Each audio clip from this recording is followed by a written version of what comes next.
நம்முடைய தலைவர் கேப்டனுடைய நல்ல ஆசையுடனும் கழகத்தினுடைய பொதுச் செயலாளர் திருமதி பிரேமலதா விஜயகாந்த் அவருடைய தலைமையில் இன்று சென்னை மாநகரத்தில்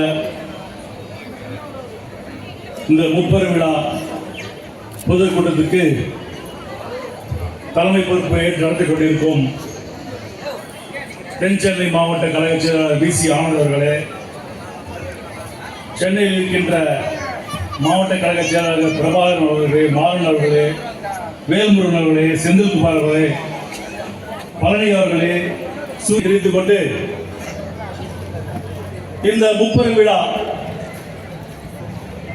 தகுதியான ஒரு கட்சி இருக்கின்றனா அது தேசிய முற்போக்கு திராவிட கழகம் தான்.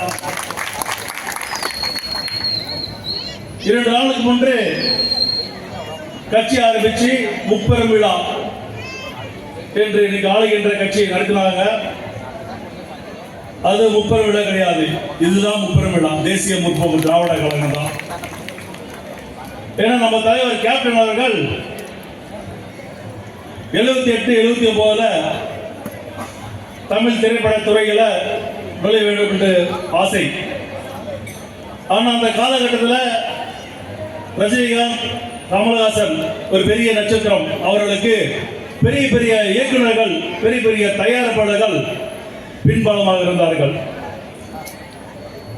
ஆனால் எங்களுடைய கேப்டன் அவர்கள் தன்னம்பிக்கையுடன் தமிழ் திரையுலகில் கால் பதித்தார். தமிழ் துறையிலே, தமிழ் திரைப்பட துறையிலே 10 ஆண்டுகளில் 100 திரைப்படம் நடித்த ஒரே நடிகர் என்றால் அது நம்ம கேப்டன் மட்டும்தான், வேற யாருமே கிடையாது. இதை நான் ஏன் சொல்றேன்னா, அவர் மேல மக்கள் அந்த அளவுக்கு பாசம் அன்பும் வைத்திருந்தாங்க. அவருடைய படங்களை பார்த்தீங்கன்னாக்கா முக்கியமாக பெண்கள் ரொம்ப பிடிக்கும்.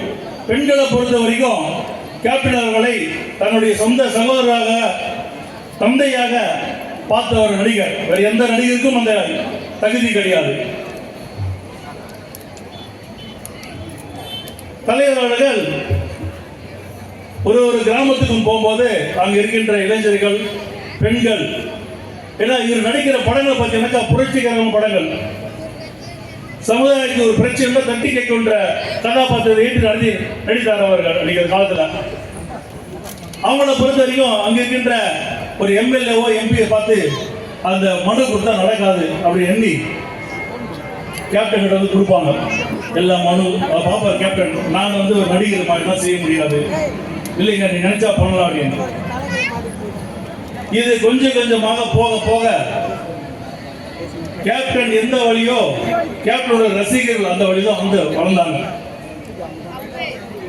தமிழகத்திலேயே அதிகமான ரசிக மன்றம் இருந்த ஒரு மன்றம் விஜயகாந்த் தலைமை ரசிக மன்றம் தான்.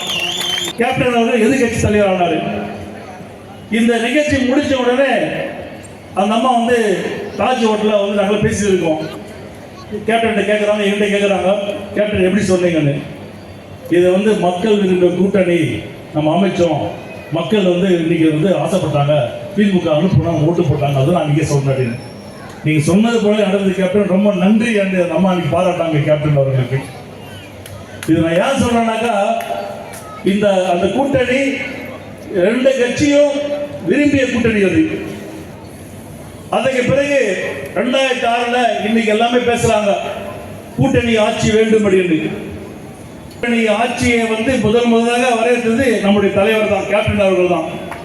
2016 மக்கள் நல கூட்டணி அண்ணன் திருமாவளவர்கள், வைகோ, GK வாசன் அவர்கள், இடது கட்சி 2 கட்சிகளும் சேர்ந்து அந்த மக்கள் கூட்டணி நம்ம வந்து அமைச்சோம். ஆனால் அது 2016 அது எடுபடவில்லை. 2021 அதிமுக கூட்டணியில தேமுதிக தொடர்ந்து இருந்ததால் இன்று அதிமுக தான் அண்ணன் எடப்பாடி அவர்கள் கண்டிப்பாக தமிழகத்தின் முதலமைச்சராக அதிமுக தொடர்ந்து 3வது வெற்றி பெற்றிருக்கும். அது ஏதோ அன்னைக்கு நடந்த விஷயத்துல அது முடிஞ்சு போச்சு. பின்வரும் காலங்களில் வந்து ஒரு கோட்டர் வந்து 250 ரூபாய். இப்படி இருந்து ட்ரெயின்லேயே வந்து மொபைல் சர்வீஸ் தராங்க. இன்னைக்கு இந்தியாவில் வேறு எந்த மாநிலம் கிடையாது. இப்போ இந்தியாவிலே சிறந்த மாநிலம், புக்காவுக்கும் கோட்டுக்கும் தலை சிறந்த மாநிலம் இன்னைக்கு தமிழகம் இருக்கு. இன்னைக்கு ஆனால் இன்னைக்கு பெருமையாக சொல்றாங்க இந்தியாவில் சிறந்த மாநிலம் தமிழ்நாடுன்னு. கிடையவே கிடையாது. எதில் சிறந்த மாநிலம்? குட்காவுக்கும் கள்ள சாராயம். அதுக்காக தமிழகத்தினுடைய முதலமைச்சர் அவர்களுக்கு இந்த தேமுதிகவுடைய முப்பெரு விழாவிலே எங்களுடைய வேண்டுகோள், இந்த கள்ள சாராயம், இந்த மதுவை கண்டிப்பாக நீங்கள் ஒழிக்க வேண்டும் என்று கேட்டுக்கொண்டு, மீண்டும் இதே பகுதியில் நம்முடைய தலைவருடைய என்னுடைய ஆசை, இதே இடத்துல தலைவருடைய சிலை வைக்க வேண்டும் என்று தமிழக அரசுக்கு என்னுடைய வேண்டுகோளை வைத்து விடைபெறுகிறேன். கொதிக்கின்ற பால் குளிர்ந்த நீர் என்று சொன்ன எங்கள் தங்க தலைவி வாழ்ந்தார், மக்களுக்காகவே வாழ்ந்தார். எங்கள் கேப்டன் மக்களுக்காகவே வாழ்ந்தார் என்ற கொள்கை நெறியோடு முல்லைக்கு பேர் கொடுத்தார்கள், மயிலுக்கு போர்வையை தந்தார்கள். ஆனால் இது தமிழக மக்களுக்காக தன்னையே அர்ப்பணித்திருக்கிற தங்க தலைவி, எங்கள் மக்கள் தலைவி, கழகத்தினுடைய பொதுச் செயலாளர், எங்களுடைய எதிர்காலம், இக்கழகத்தினுடைய அன்னையாய், எங்களுக்கு அன்னியாய், எங்களை காக்கின்ற கழகத்தினுடைய காவல் தெய்வமாய் வழங்கக்கூடிய எங்களுடைய அன்னியை சிறப்புரையாற்ற அன்போடு அழைக்கிறோம். கழகத்தினுடைய நிறுவன தலைவர், நமது அன்பு தலைவர், புரட்சி கலைஞர் கேப்டன், உங்கள் வீட்டு பிள்ளை கருப்பு எம்ஜிஆர் என்று போற்றப்படக்கூடிய நமது அன்பு தலைவர்களுடைய ஆசீர்வாதத்துடன் இன்றைக்கு 20ஆம் ஆண்டு துவக்க விழா தேமுதிக சார்பாக சென்னையில் மட்டுமல்ல தமிழகம் முழுவதும் அனைத்து மாவட்டங்களிலும் மிகவும் சீரோடும் சிறப்பாகவும் கொண்டாடப்பட்டு வருகிறது. இந்த 20வது ஆண்டு விழாவை எப்படி நம்ம கொண்டாடணும்? ஏன்னா நம்ம தலைவர் இல்லாத ஒரு ஆண்டு. ஆனாலும் ஒரே ஒரு விஷயம் மட்டும்தான் இன்னைக்கு நம்ம அத்தனை பேரையும் தைரியத்தோடையும் உற்சாகத்தோடையும் நம்மளை வழி நடத்துது. அது என்ன? நம்ம தலைவர் மனிதரா பிறந்து புனிதரா வாழ்ந்து இன்னைக்கு தெய்வமாக இருந்து நம்ம அத்தனை பேரையும் வழி நடத்தி கொண்டிருக்கிறார். அதுல எந்த மாற்று கருத்துமே கிடையாது. அந்த ஒரு நம்பிக்கையில தான் இன்னைக்கு லட்சக்கணக்கான தொண்டர்கள் தலைவர் நம்ம கூடயே இருக்கார், தெய்வமாக நம்மளை வழி நடத்துகிறார் என்ற நம்பிக்கையோடு நம்ம பயணித்துக் கொண்டிருக்கிறோம். அந்த சாரதி அவர்களுக்கும், நல்ல தம்பி அவர்களுக்கும், நமது மாவட்ட கழக செயலாளர்கள் பிரபாகரன், ERS பிரபாகரன் அவர்களுக்கும், மாறன் அவர்களுக்கும், வேல்முருகன் அவர்களுக்கும், செந்தில்குமார் அவர்களுக்கும், பழனி அவர்களுக்கும், VK சூர்யா அவர்களுக்கும், மேடையிலே வீற்றிருக்கும் அனைத்து நிர்வாகிகளுக்கும், இந்த கூட்டத்திற்கு வந்திருக்கும் எங்களுடைய பகுதி வட்டம் கிளைக்கழக நிர்வாகிகளுக்கும், என் அன்பு சகோதரிகளாகிய மகளிர் அணி சகோதரிகளுக்கும், பத்திரிகை நண்பர்களுக்கும், VC ஆனந்த் சகோதரிகளுக்கும், பத்திரிகையாளர்களுக்கும், இந்த கூட்டத்திற்கு வந்திருக்கும் என் உயிரிலும் மேலான என் அன்பு கழக உடன்பிறப்புகளாகிய உங்கள் அத்தனை பேருக்குமே முதல் கண் பணிவான வணக்கத்தை நான் தெரிவித்துக் கொள்கிறேன். இங்க தேமுதிக 20வது ஆண்டு கொஞ்சம் நம்ம பிளாஷ்பேக் பார்க்கணும்.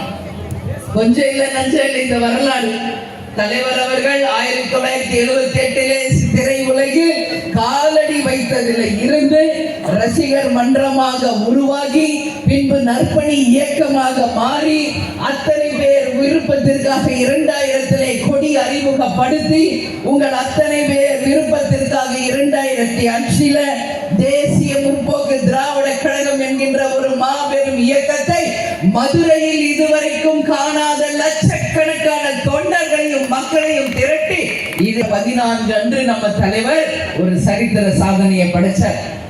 அது மட்டும் இல்லை, ஆரம்பிச்ச கொஞ்ச நாள்லயே 2011 எதிர்கட்சி தலைவராக வந்து சரித்திரம் படைத்தவர் நமது தலைவர் அவர்கள். இந்த சரித்திரத்திற்கு யார் பின்பலம் அப்படின்னு நம்ம கண்டிப்பா இந்த நேரத்துல தான் யோசிக்கணும்.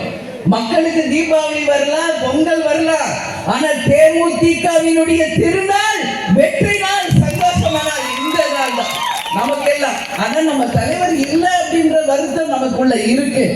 அதனால இந்த நாளில் நீங்கள் செய்த தியாகங்களை, நீங்கள் செய்த உழைப்பை நிச்சயமாக நாம நினைவு கூற கடமைப்படுறோம்.